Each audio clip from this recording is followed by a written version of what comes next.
Hi, I'm Evan, IT manager at ChromebookParts.com, and today we're going to be unboxing a Lenovo 100e Gen 4 Chromebook. We're just going to be taking a look at durability, functionality. We'll open it up, take a peek inside, see how easy it is to repair or any kind of quirks or anything.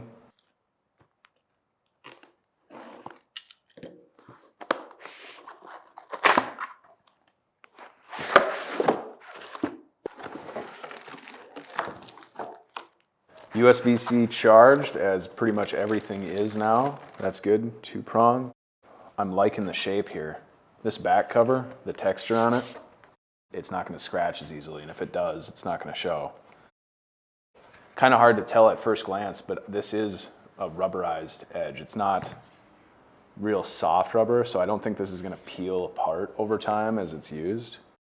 But I think it will take a little bit of absorption if it gets dropped. I like the rounded corners too. I do like that they're sticking with the removable keyboards. That's nice. Yeah, the keyboard, this shielding around all the keys looks like it'll block debris from getting under these keys, which is always an issue with these devices when kids are using them. Hinges feel pretty sturdy. So there's only one USB-C port, and that's fine because that's what we're going to charge with. I do like that there's USB-A on both sides of the device. That's nice. Let's plug it in and watch it boot up.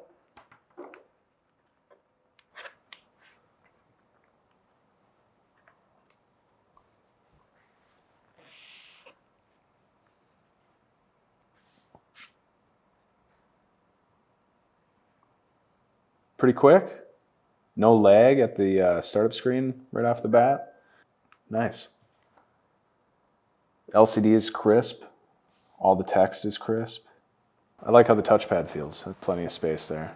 I think a lot of the times the miss on the touchpad with the Chromebooks is the size. It's just a little bit too small. I like that the key presses don't feel hollow. You know, I don't feel like I'm going to be replacing keycaps on this thing. Cool. Let's open it up. Did the screws come out?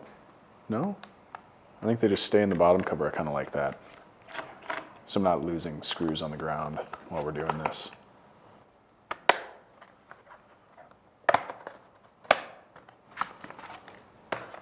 Strong clips.